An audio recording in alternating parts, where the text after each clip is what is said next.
Bienvenido de nuevo. Hoy nos acompaña Einar Tangen, investigador principal del Instituto Tai-He y también investigador principal del Centro para la Innovación en la Gobernanza Internacional. Muchas gracias por volver a estar con nosotros. Tenemos mucho de lo que hablar hoy. Como siempre.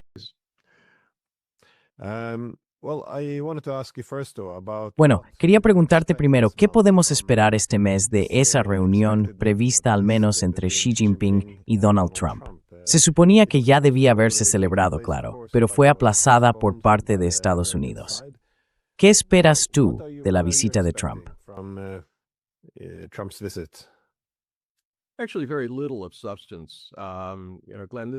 En realidad, muy poco de fondo. Verás, Glenn, esta es una situación en la que la estrategia de China hacia Estados Unidos, como ya hemos comentado antes, es seguir manteniendo el diálogo. No quieren que él se vea acorralado, como ha pasado en Irán, y acabe haciendo algo que luego no tenga marcha atrás. Aunque muchas de las cosas que ha hecho y las muertes que ha provocado, obviamente no se pueden deshacer. Así que la verdad, me sorprendió bastante. Mucha gente pensaba que la reunión se cancelaría. Yo creía que seguiría adelante, pero me sorprendió lo limitado que se ha vuelto el alcance.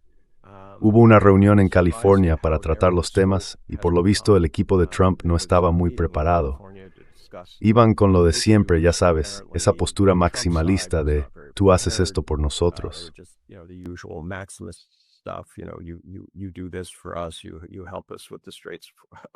Nos ayudáis con el estrecho de Hormuz y cosas así. Pero todo eso fueron propuestas que no llegaron a ninguna parte. China ha dejado claro que Taiwán va a ser una línea roja. No está claro qué hará Donald Trump con eso.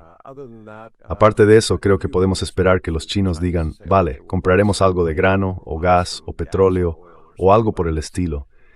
No es que Estados Unidos necesite vender más gas y petróleo ahora mismo. Y, por desgracia, el precio del grano, para cuando esté listo para su entrega una nueva cosecha, será mucho más caro. Como decía, habrá un compromiso continuado, pero no esperéis acuerdos amplios ni de gran alcance. Solo algo con lo que Trump pueda volver a Estados Unidos y decir que ha ganado.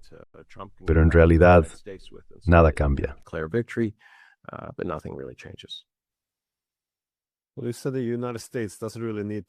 Bueno, usted dijo que Estados Unidos realmente no necesita vender más de su energía. Y parte de la razón de esto es, bueno, la forma en que el país ha utilizado la guerra en Ucrania para desvincular a Europa de Rusia, haciéndola más dependiente de la energía estadounidense. Ahora parece que están haciendo lo mismo con Asia Oriental. ¿Cómo ve eso? Desvincularlos de la energía de Oriente Medio y hacer que dependan en cambio de Estados Unidos. Gran parte de esto parece muy deliberado, al menos en el caso de la guerra de Ucrania. Esto ya se mencionaba en algunos informes de centros de análisis mucho antes de que Estados Unidos provocara la guerra en 2014. Así que, ¿cómo ve esta competencia más amplia? No es tanto una competencia como un intento de Estados Unidos de acaparar los recursos energéticos internacionales, sino para quedárselos, al menos para impedir que otros los tengan.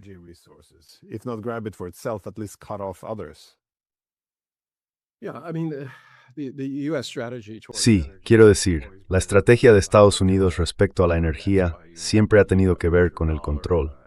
Por eso surgió el petrodólar después de la crisis del 73.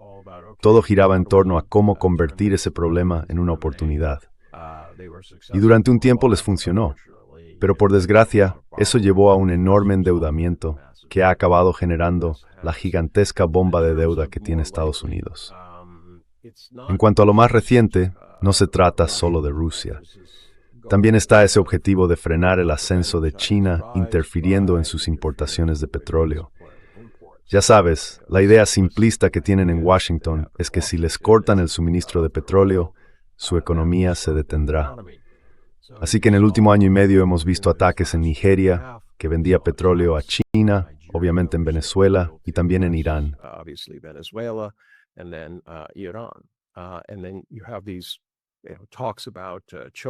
Y luego están esas conversaciones sobre los llamados puntos de estrangulamiento, como el estrecho de Malaca, además del de Hormuz y también la zona del Mar Rojo.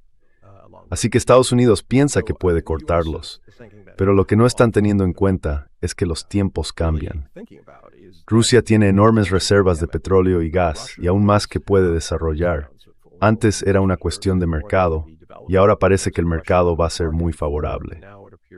China, en esencia, se va a alejar del petróleo que puede ser bloqueado. Y eso significa que habrá mucha más preocupación por cerrar nuevos acuerdos en Oriente Medio y también en África y Sudamérica, simplemente porque se convierte en un asunto de riesgo estratégico. South America simply because it becomes a strategic risk issue.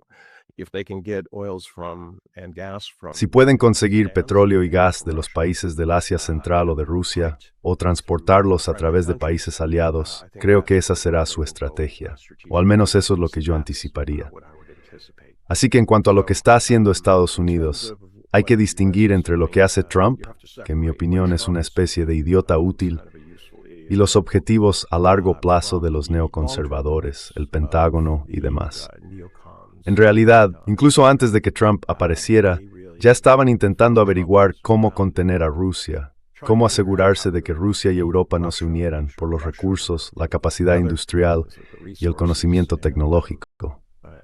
Y la verdad, lo han conseguido.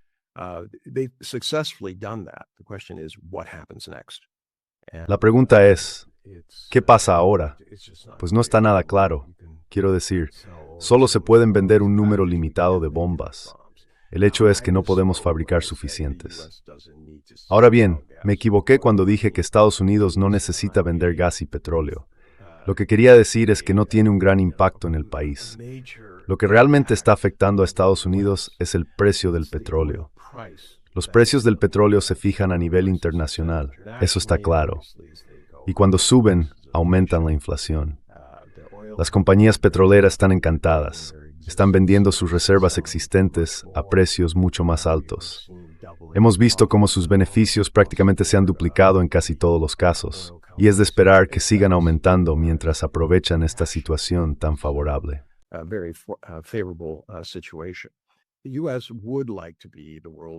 A Estados Unidos le gustaría ser el mayor exportador de petróleo y gas del mundo. Ya es el mayor consumidor. Pero la cuestión es el precio. Si empiezas a perforar en las zonas de las que están hablando, ya no se trata de lo fácil, de lo que está a mano. El Ártico requiere mucha mano de obra, mucha inversión. Te encuentras en un lugar donde durante 6 meses al año no hay absolutamente nada de luz solar. Y resulta muy caro mantener personal y equipos en esas zonas tan remotas, o si te metes en el mar y así sucesivamente. Así que las zonas más accesibles, donde se podía extraer petróleo a precios razonables, están desapareciendo.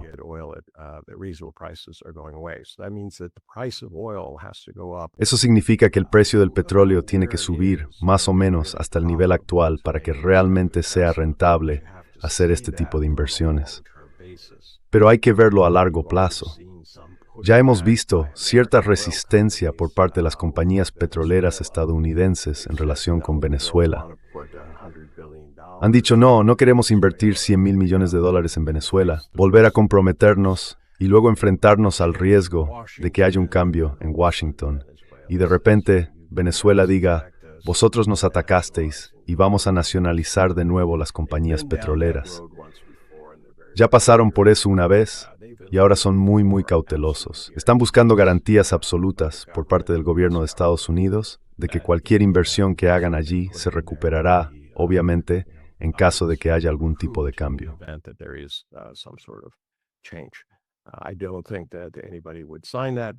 No creo que nadie firmara eso, pero con Trump nunca se sabe. Así que la situación energética va a cambiar de forma drástica. Ya se está viendo una caída en la demanda. Eso significa que la gente está cambiando sin más. En lugar de tener una bomba de riego que funcione con diésel, ahora la están pasando a un par de paneles eléctricos que serán mucho más baratos. Tienen que poner un motor un poco distinto, claro. Pero a largo plazo, recuperarán la inversión con el precio actual del diésel en menos de un año. Y a partir de ahí, el ahorro será considerable respecto a lo que tienen ahora. No sé si llegaremos a ver tractores eléctricos.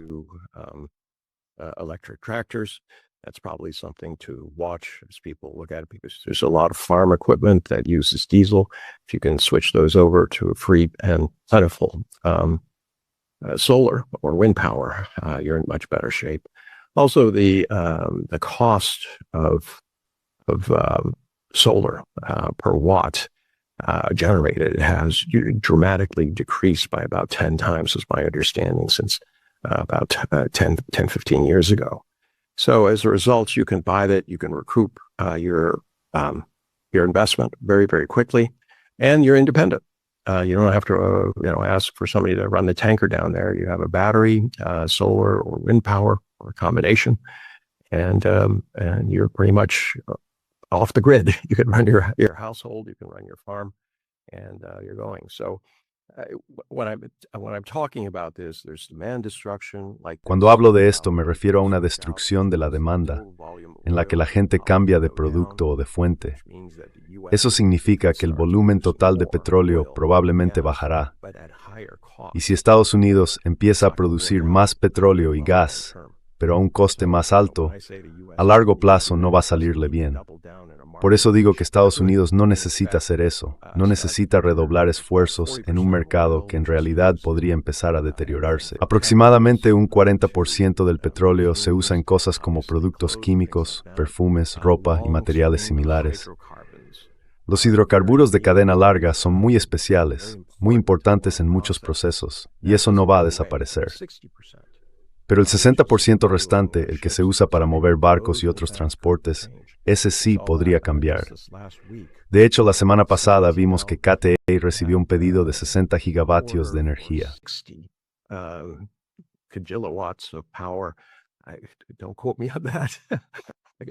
No me cites en eso. Es una cifra enorme. Lo único que sé es que un kilovatio, una de esas unidades, una de esas 60 unidades, puede abastecer 750,000 viviendas durante todo un año. Piénsalo, es increíble. Y eso es solo la batería. Ya sabes, se le mete energía y cosas así. Las cosas están cambiando de forma profunda. China ha dicho que ahora puede fabricar 50 plantas nucleares a la vez y que ya tiene 30 sin utilizar. Así que vamos a empezar a ver cambios reales. Y esto forma parte de su plan original para reducir el uso de carbón. Aproximadamente el 60% de la electricidad en China se produce con carbón, y este era parte de su plan para disminuirlo, porque obviamente la energía nuclear es mucho más barata. Pero más adelante, como dije antes, en su plan quinquenal han incluido el objetivo de tener energía de fusión disponible comercialmente.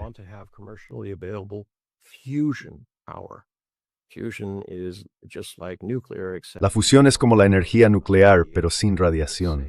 Es segura. Hay una cantidad enorme, casi ilimitada de combustible para cientos de miles de años, así que no es algo que se vaya a agotar. Si eso es así, entonces el petróleo, que representaba literalmente solo el 40% del mercado antes del asunto con Irán, es lo único en lo que realmente se puede confiar. El resto dejará de ser útil. Y incluso con el combustible para aviones, no se va a necesitar tanto, porque se puede producir a partir de biocombustibles y cosas por el estilo. Así que hay alternativas que se van a impulsar, sobre todo en estos tiempos tan difíciles. Lo que quiero decir es que la ecuación energética, tal y como la conocemos, está cambiando de forma drástica por lo que ha hecho Estados Unidos. Y su suposición de que todo el mundo necesita más petróleo y está dispuesto a pagar precios altos, probablemente sea errónea.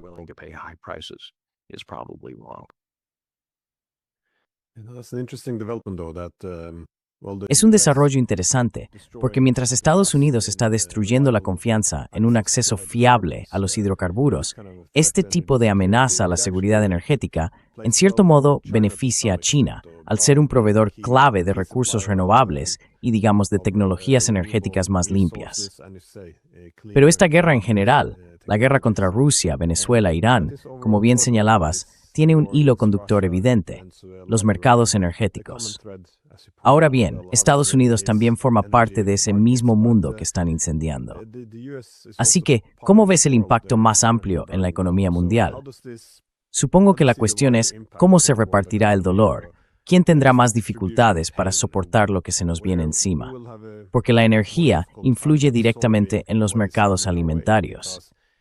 Y por supuesto, algunos son más vulnerables que otros. Well, okay, so you have to look at Bueno, vale, hay que mirar esto a corto, medio y largo plazo. A corto plazo hablamos de países que no tienen reservas. Estoy oyendo muchas cosas sobre, por ejemplo, la India. 1.400 millones de personas. Hay que alimentarlas. No han tenido acceso, o mejor dicho, no pueden conseguir los fertilizantes que necesitan.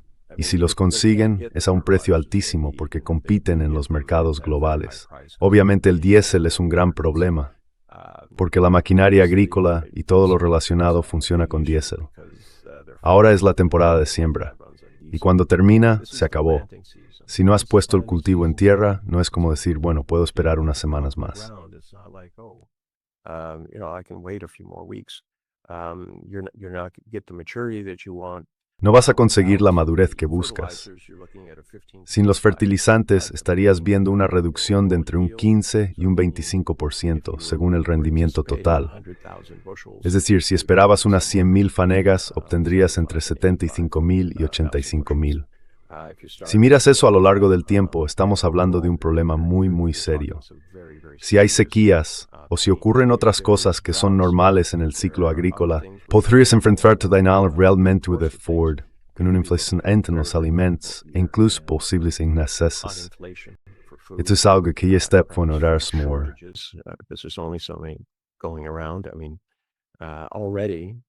Quiero decir, ya hay países que están pensando en dejar de alimentar a los cerdos y cosas así, porque ocupan demasiado en la cadena alimentaria. Hay una proporción de 8-1 o incluso de 10-1. Hace falta 10 veces más energía en términos agrícolas para producir 1 kilo de carne de vacuno. Así que no tiene mucho sentido. Por eso ya se oye a algunos decir, vamos a intentar desincentivar eso, simplemente porque no podemos permitírnoslo. Y de todas formas, los precios van a subir, y la gente dirá, bueno, no puedo pagar un filete, así que no voy a comerlo. En cuanto a quién va a pagar por todo esto, ya sabes, va a ser la India.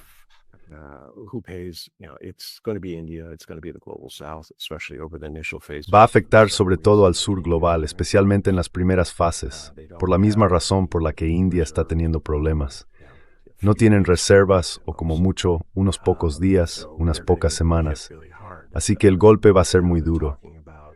Ahora están hablando de cómo podrían crear fondos de emergencia para ayudarles a comprar esto. Pero ¿cómo lo devuelves? Sus economías ya están sufriendo. Van a tener inflación en los alimentos, inflación general, inflación en el combustible. Esto no pinta bien. Alguien me preguntó, bueno, ¿y cuál es el problema? Y le dije, vale, pongamos el ejemplo del pan. El pan es entre un 15 y un 25% energía pura. Tienes que conseguirla. Bread is between 15 and 25% pure energy from the, No son los pesticidas, sino el fertilizante. Para producir ese fertilizante se necesita energía.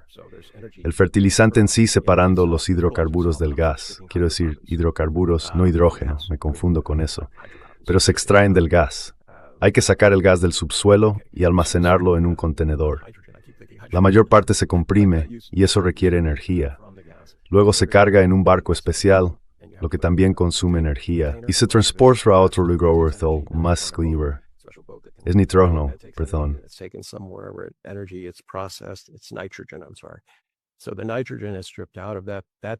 Así que se le quita el nitrógeno, y eso requiere energía. Luego hay que transportarlo hasta ti, y eso también consume energía. Después tus tractores lo esparcen en el suelo, y de nuevo eso necesita energía. Luego viene el riego, el agua, más energía. La cosecha también requiere energía. Después pasas al procesamiento del trigo o de los cereales, y eso otra vez necesita energía. Los plásticos en los que se envasa también consumen energía. Luego se carga todo en camiones, y se te entrega, y todo eso es energía. Así que, cuando lo explico de esta manera, me doy cuenta de que una crisis en las empresas de petróleo y combustible va a acabar provocando una crisis alimentaria.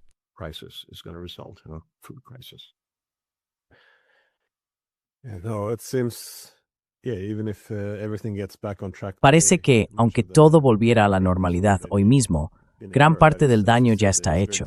Es decir, como decías, es muy difícil recuperar el terreno perdido, sobre todo con las próximas escaseces de alimentos. Pero quería cambiar de tema y hablar de la guerra con Irán, porque claro, esa es una de las principales causas de muchos de estos problemas, además de todos los demás conflictos. Supongo que el control del estrecho de Hormuz o el bloqueo que también ha impuesto Estados Unidos encaja ahora dentro de un panorama más amplio de bloqueos en vías marítimas internacionales. Siempre ha sido un elemento clave en la política de las grandes potencias. La potencia marítima dominante siempre ha intentado controlar los corredores estratégicos. Y ahora vemos el bloqueo de Venezuela hacia Cuba o el de Irán. Además, los europeos y el resto de los americanos también están considerando imponer lo que, en la práctica, sería un bloqueo naval a Rusia, con todas las consecuencias que eso pueda tener.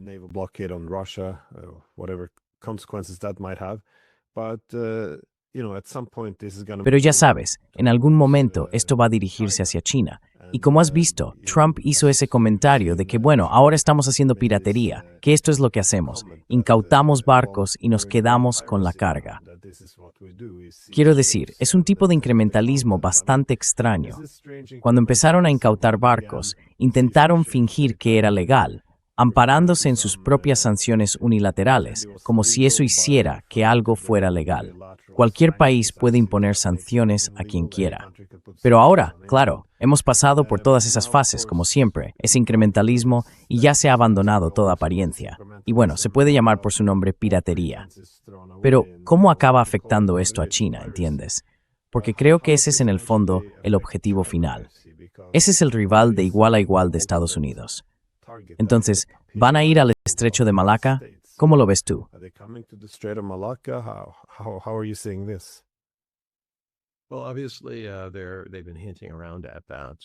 Bueno, está claro que han estado insinuando eso. Y la otra cuestión es que necesitarían que los países de la zona estuvieran de acuerdo. Pero el problema es que esos mismos países, como los de la ASEAN y otros, dependen mucho de China. Tienen una relación muy estrecha y muy rentable con ellos. El volumen de comercio sigue aumentando, en parte por las sanciones que ha impuesto Estados Unidos, porque las empresas chinas se instalan en otros países, importan productos intermedios de China, los ensamblan allí y luego los venden como si fueran de ese otro país. Si cortan ese acceso, la cosa se va a poner muy complicada. Ahora bien, no sé, en Estados Unidos no siempre hemos evitado intentar provocar cambios de régimen, apoyando a candidatos dispuestos a hacer lo que queremos.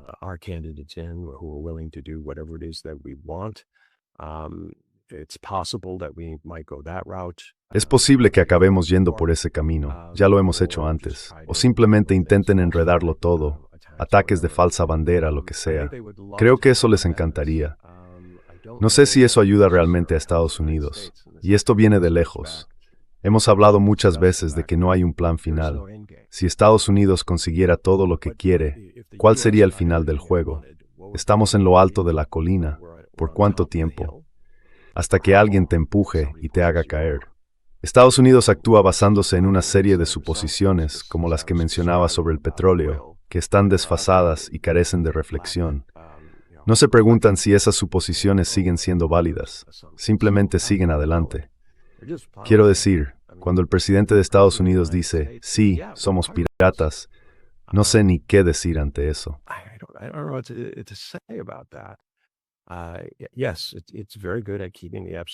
Sí, es muy eficaz para mantener los archivos de Epstein fuera de la portada.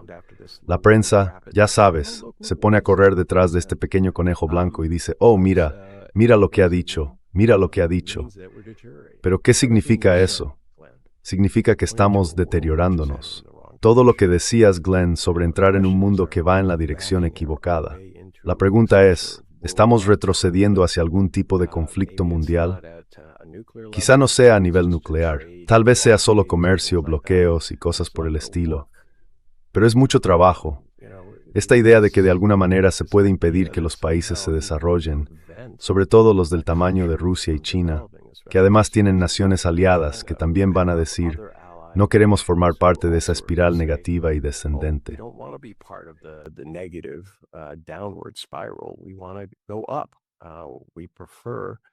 Queremos avanzar. Preferimos el enfoque de China, que es no negativo, no ideológico y pragmático, al enfoque de Estados Unidos, que es del tipo o estás con nosotros o contra nosotros, tanto ideológica como literalmente. Así que Estados Unidos está marcando muchos goles en propia puerta. La ironía es que escuchas a gente en Washington diciendo, China hizo esto. Vale, entonces China consiguió que Trump dijera, quiero ser un pirata. Consiguieron que Trump invadiera Irán, que secuestrara al presidente y a la esposa del presidente de Venezuela, que amenazara a todos esos países. No tiene ningún sentido. Pero lo que resulta preocupante es que mucha gente reacciona de forma emocional. Todavía hay muchas personas que apoyan a Trump, aunque su base se esté resquebrajando. Dicen, él habla claro, es un gran tipo. Él dice las cosas tal como son. Estas. Bueno, ¿qué es exactamente estas? Escribí un artículo largo sobre el hecho de que no ha conseguido nada. Quiero decir, sí, ha aterrorizado a los migrantes. Vale, de acuerdo. Ha expulsado a 1 millón de personas de, ya sabes, la cadena de trabajo. Pero eso no es una victoria. Eso está costando el sustento a muchos pequeños agricultores. Están arruinándose porque no tienen gente para trabajar en sus granjas. ¿Qué más? ¿Ha desarrollado un sistema de salud? No, ha ido justo en la dirección contraria. La historia de Sumidar Board prometió una adorada que la industria volver todo lo contrario. Se está yendo.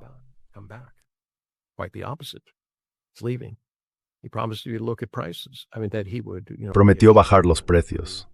Es decir, que sería, ya sabes, un defensor de la gente corriente, que se aseguraría de que el coste de la comida, de la gasolina y de todo lo demás bajara. Pero no ha sido así. Ha ocurrido justo lo contrario. Ojalá la prensa se fijara no en todo lo que dice, sino en lo que no ha hecho, y le hiciera esas preguntas, porque ese es realmente el problema aquí. No me importa lo que diga. Sé por qué lo dice. Quiere desviar la atención de sus fracasos. Pero me deja perplejo. Conozco a cientos de americanos en Celeste.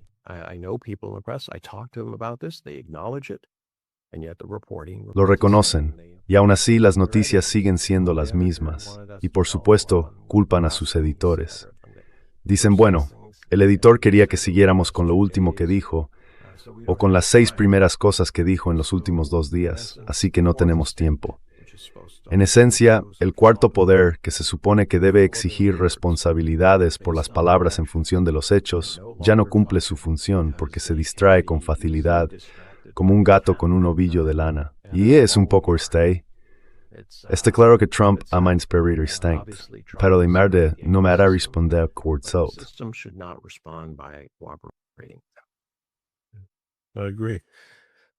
Estoy de acuerdo, pero pienso que sea cual sea la conversación entre Trump y Xi Jinping, no parece que importe demasiado. Quiero decir, si dejamos a un lado todo este ruido, los comentarios o el acuerdo que puedan firmar, al final, si lo miras con perspectiva, nada ha cambiado. El objetivo principal de Estados Unidos sigue siendo impulsar un sistema internacional basado en su primacía global, es decir, la hegemonía estadounidense, el dominio mundial. Y, como hemos visto con Rusia e Irán, cualquier acuerdo de paz no es más que una pausa temporal para reagruparse y volver a luchar una posición de fuerza.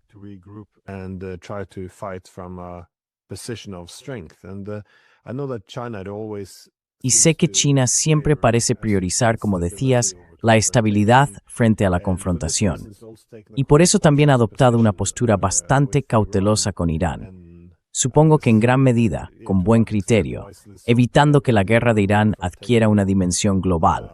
Quiero decir, vemos conflictos importantes, desde Ucrania hasta Irán, que pueden extenderse y volverse más internacionales. Y eso evidentemente es algo muy peligroso. Pero este enfoque en la estabilidad frente a la confrontación, ¿qué significa realmente en la práctica? Porque al final, este conflicto va a llegar a China de una forma u otra, ya que creo que China es un objetivo clave en todo esto.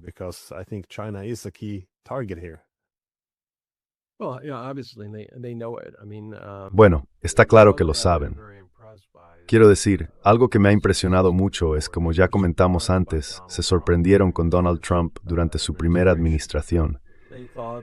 Pensaban que hablaría con dureza sobre China, pero que al final, siendo empresario, no iría por ese camino. Al fin y al cabo, todo su material de campaña se fabricaba en China. Todo el dinero, los gemelos y los relojes falsos que regala la gente, también hechos en China. Y cuando digo falsos, me refiero a que él dice que son de oro macizo, pero en realidad solo están chapados en oro de 14 quilates, y ni siquiera muy bien, según varias historias. Así que pensaron, bueno, es un empresario, no va a ir por ahí. Y había gente en China que decía algo así como, tranquilos, esto es la política americana de siempre, siempre convierten a China en el villano. Pero luego, cuando entras en el despacho y ves cuál es la realidad, ya no haces eso.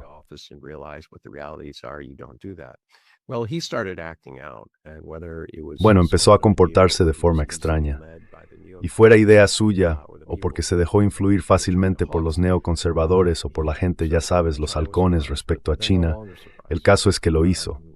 Así que China se sorprendió, pero ya no se sorprenden.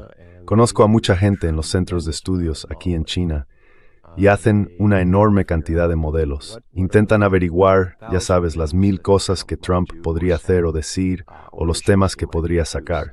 Estudian su trayectoria, su psicología, todo eso. Y luego, básicamente, redactan una respuesta. No sé si lo has visto, pero ya sabes, Xi Jinping tiene un cuaderno de informes y en ese cuaderno tiene respuestas a los escenarios más probables y cómo deberían afrontarlos.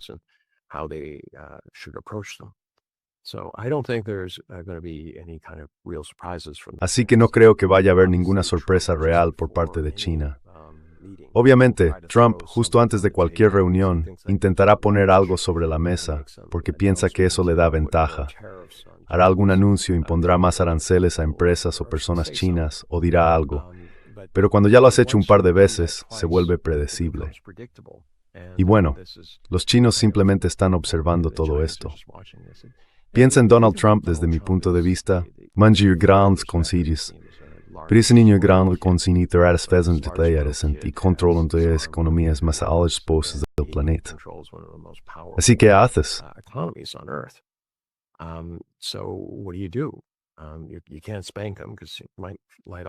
No puedes castigarlo porque podría desatar un arma nuclear. Así que hay que encontrar alguna forma de implicarlo, de mantenerlo estable. Recuerda, esto es una cuestión de tiempo. En algún momento Trump desaparecerá. Y cada día que pasa nos acercamos más a las elecciones de mitad de mandato. Yo predigo que perderá tanto la Cámara de Representantes como el Senado. Y cuando eso ocurra, no está claro si lo aceptará o si intentará otra cosa, diciendo algo como, el Congreso, todo fue ilegal, todo fue falso. A pesar de que él fue la persona más implicada en intentar manipular las elecciones, fomentando la redistribución de distritos para favorecer a los republicanos, a los estados republicanos y cosas por el estilo, puede intentarlo.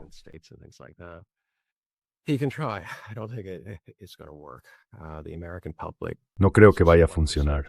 El público estadounidense, un 61%, según las últimas encuestas de Ipsos, dice que fue un error entrar en Irán. Más o menos la misma proporción de personas está descontenta con la situación económica actual.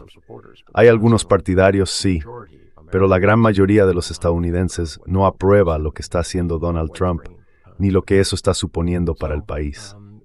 Así que, cuando empezamos a analizar esto, ¿cómo lo ve China? Ellos lo miran a largo plazo, mantienen el contacto con él, saben que son el objetivo, y lo que buscan, básicamente, es liderar con el ejemplo. China sigue creciendo a un ritmo mucho más rápido, más del doble que el de Estados Unidos. De hecho, ahora mismo es casi 10 veces más. Y eso va a ser realmente un indicador clave para muchos países.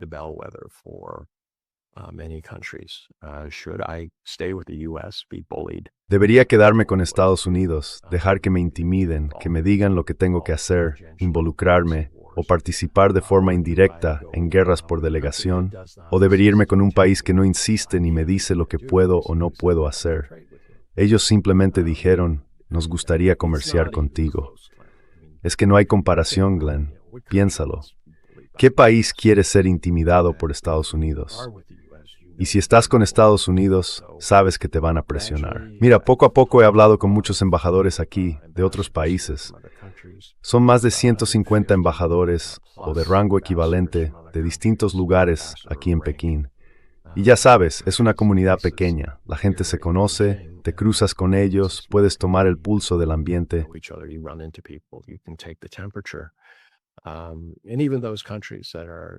Y hasta esos países que supuestamente, ya sabes, tienen una relación con Estados Unidos, han dejado claro que están haciendo todo lo posible por desvincularse de él.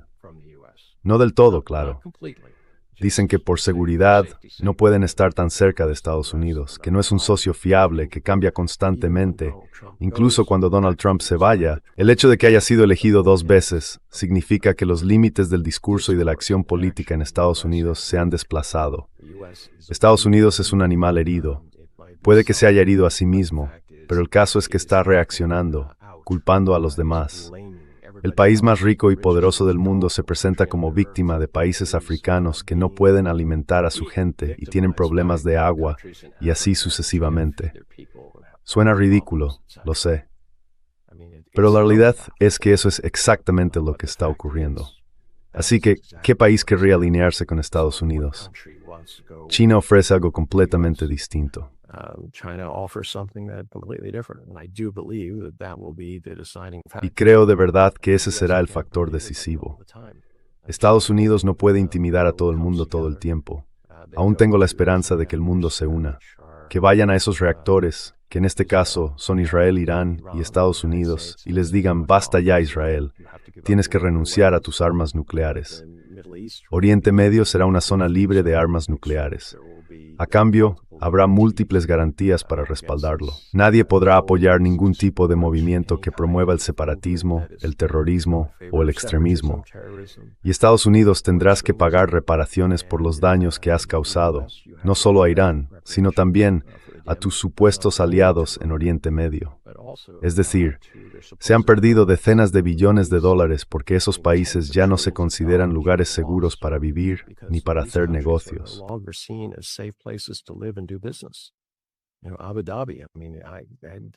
Sabes, Abu Dhabi. Tenía muchos amigos que me decían: ¿a dónde te vas? Pues me voy a vivir a Abu Dhabi. ¿Por qué? Porque es un gran sitio para hacer negocios. El clima es estupendo, todo es maravilloso, pero se están yendo. Los precios de los inmuebles han bajado un 30%. No digo que no pueda recuperarse, pero la única forma de que eso ocurra es que haya una paz duradera en Oriente Medio. Y eso nunca podrá pasar mientras haya un país beligerante que ha llevado a cabo un genocidio y tiene más de 118 armas nucleares. Y teniendo en cuenta que ha atacado a 6 países, no hay motivo para pensar que sean pacifistas. Ya han dicho incluso que ahora van a apuntar a lugares como Turquía. En fin.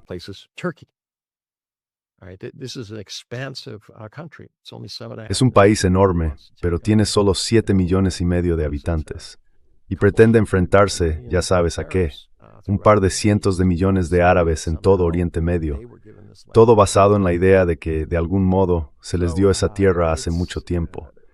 Así que, según eso, Estados Unidos tiene que pagar reparaciones, tiene que asumir los daños que ha causado, levantar las sanciones, e Irán tendría que renunciar a cualquier tipo de apoyo indirecto. Entonces, creo que sí podría haber paz allí. Como dijo Isa, eliminar las armas nucleares de Israel. Creo que esos son los principios de una paz duradera y estable. Si no se hace eso, lo único que habrá es lo que mencionabas antes. Una serie de parches, pausas temporales y una guerra que sigue sin terminar.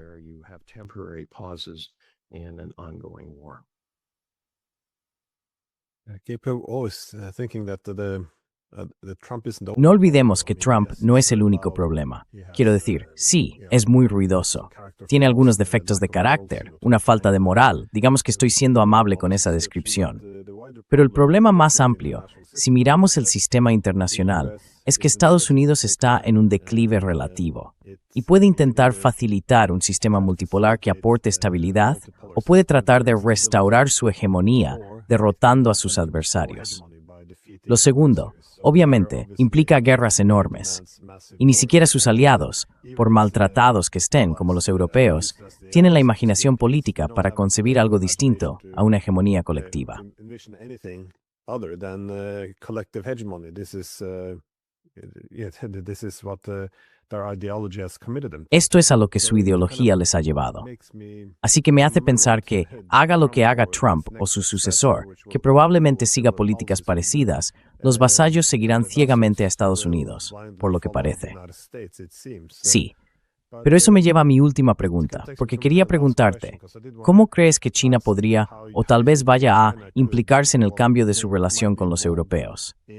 Porque sin exagerar, da a veces un milieu de que Europa se está encaminando hacia posiblemente Verkehrsbrotsrohr. We're heading towards a war, possibly with Russia now. That is, the Germans are spending more. Es decir, los alemanes están gastando más en su ejército que en cualquier otro momento desde 1945. En las capitales europeas se habla abiertamente de una guerra con Rusia. Están poniendo fechas. Ahora vemos ataques más directos contra Rusia, no solo ayudando a Ucrania, o ya sabes, llevando a cabo esos ataques en la costa del Mar Negro, sino también ataques en la costa báltica de Rusia, utilizando territorio de la OTAN. Por lo que oigo, en Moscú no hay muy buen ambiente en este momento respecto a permitir que esto siga ocurriendo. Así que, si llegáramos a ver una guerra directa, ¿cómo crees que respondería China ante un escenario así? How do you think China would respond to such a scenario? The same way it does in all these scenarios, it's not in a position to. De la misma forma que en todos esos escenarios, no está en condiciones de decir, vale, vamos a ayudar a Rusia a luchar, vamos a enviar tropas a combatir en Europa. No hay ninguna posibilidad de que eso ocurra. No pueden enviar barcos allí, porque no podrían reabastecerlos. Los hundirían antes de que llegaran.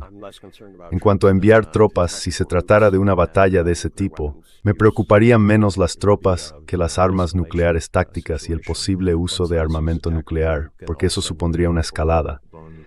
Si un bando usa un arma nuclear táctica, de repente te encuentras en una guerra nuclear total. Pero añadiría otro posible escenario.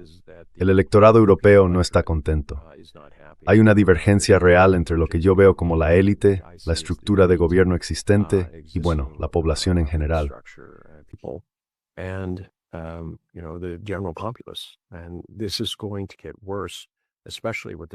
Y esto va a empeorar, sobre todo con este shock alimentario.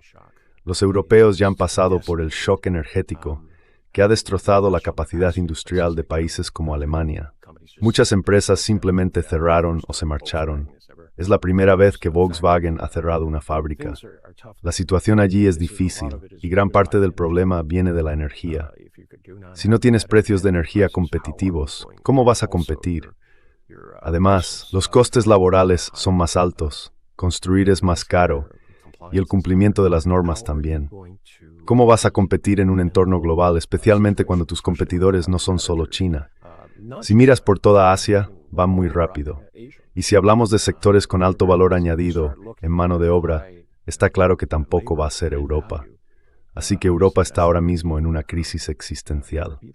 So Europe is in an existential crisis right now. They have to find a way to stabilize their. Tienen que encontrar una forma de estabilizar su economía, su competitividad.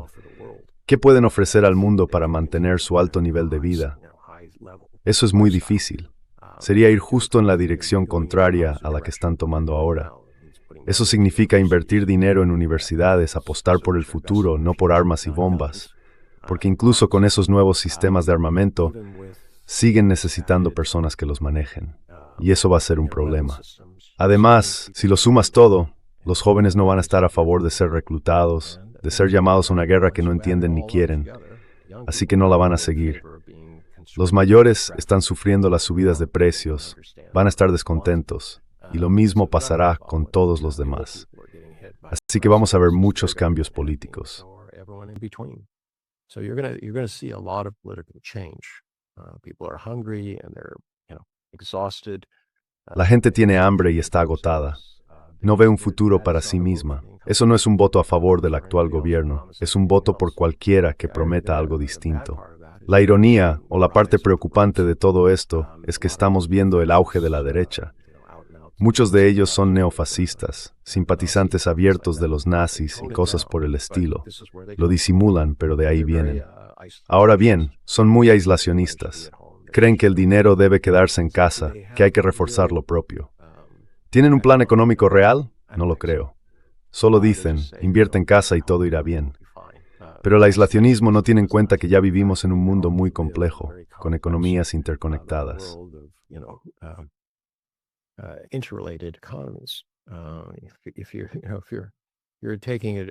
Si te tomas una cerveza, piensas, es cerveza alemana. Pues no. El equipo con el que se fabrica cada vez más viene de Asia, y algunos de los adhesivos y otros materiales también se hacen allí. El lúpulo puede venir de Alemania, pero quizá no. Puede que lo importen de Checoslovaquia o de otro sitio. Vivimos en un mundo interconectado, y gracias a eso hemos mantenido los precios bajos.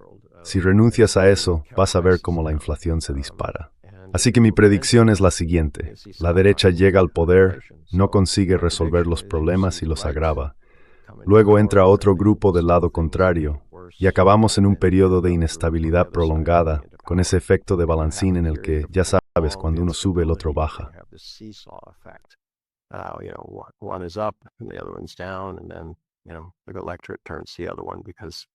Y luego, ya sabes, el electorado se vuelve hacia el otro porque quiere cambiar los problemas. Pero la única alternativa que tiene es cambiar el liderazgo. Y ese nuevo liderazgo tiene que enfrentarse a los mismos problemas que ya existían. En la mayoría de los casos no tienen un pensamiento nuevo ni ideas diferentes sobre cómo resolver esas cosas. China está observando esto. Están intentando medir hasta qué punto puede ser grave. Si te fijas, en los últimos 6 o 7 años, han estado hablando de mantener su crecimiento económico a través del consumo interno. Y creo que por ahí van a seguir. Controlar lo que puedan, todo lo posible, y luego reaccionar ante lo que no puedan controlar. Y creo que, en resumen, eso es exactamente lo que China va a seguir haciendo.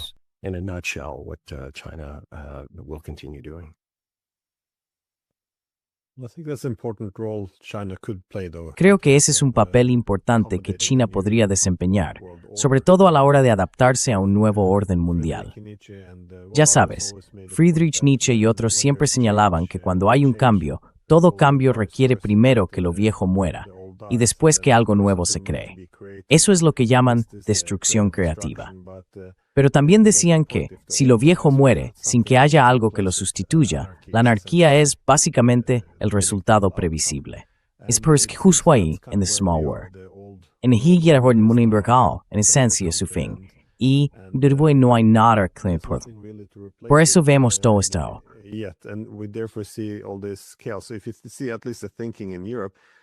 Si miras, al menos, la forma de pensar en Europa, parece que la guerra es ahora la única opción posible, porque no hay nada más. Da la impresión de que si China pudiera proponer algún tipo de modelo diferente para que el mundo colaborara, un nuevo camino hacia la prosperidad y la cooperación, eso podría volver a ofrecer una alternativa a la guerra. Creo que eso es justo lo que el mundo necesita en este momento, porque ahora todo se reduce a coger las armas e intentar recuperar un mundo que ya ha desaparecido, que ya pertenece al pasado. Así que, no sé si tienes algún pensamiento final sobre cómo podría presentarse un formato atractivo para un nuevo orden mundial. Bueno, de acuerdo. En realidad, ¿era una pregunta? Sí, es una pregunta que de hecho me hacen bastante a menudo. Mi respuesta es, muy sencillamente, que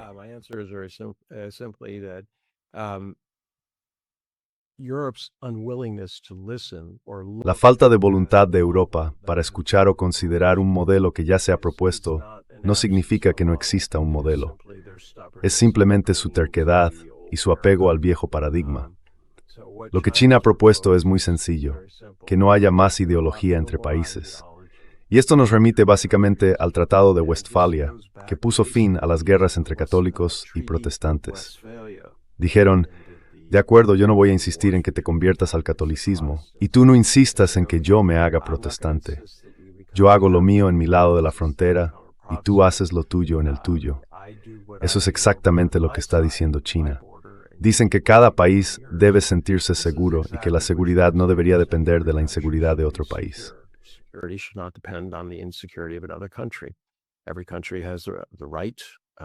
Cada país tiene derecho a elegir su propio camino de desarrollo. Ningún país tiene derecho a interferir en el rumbo interno que otro intenta seguir. Y al final los países son lo que son una mezcla, son complejos, con pueblos distintos, incluso con diferentes lenguas. Hay que respetarlos. Así es. Si empezamos a dividir los países en partes, cada vez más pequeñas, eso no genera paz. Solo crea nuevas fuentes de conflicto, viejas disputas, intentos de volver al pasado y hablar de cómo eran las cosas antes. No se puede nadar dos veces en el mismo río. Pero también, parte de todo esto es el respeto a la soberanía de esas naciones. Y además, China ha propuesto que debería existir una iniciativa de gobernanza global.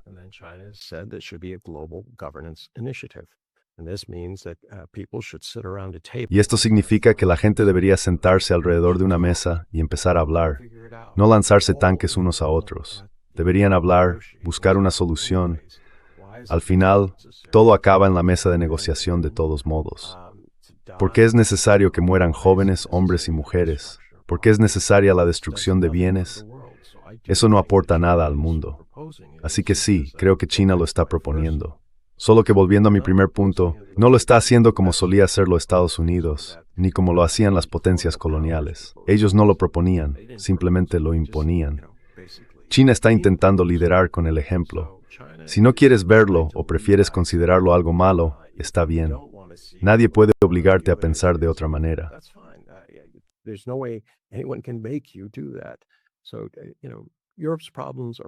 Así que los problemas de Europa son problemas de elección.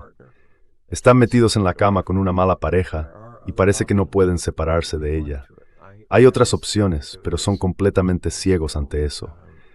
Siempre lo comparo con alguien que está en un mal matrimonio, donde su pareja le maltrata, pero no ve ninguna salida. Y por desgracia, eso es algo que Europa ha empezado a reconocer. Está comenzando.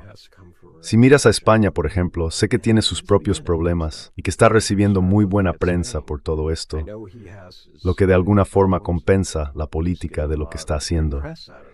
Pero la realidad es que plantea un argumento muy convincente, que ha llegado el momento de dejar la ideología a un lado y empezar a pensar simplemente en el bien de su gente.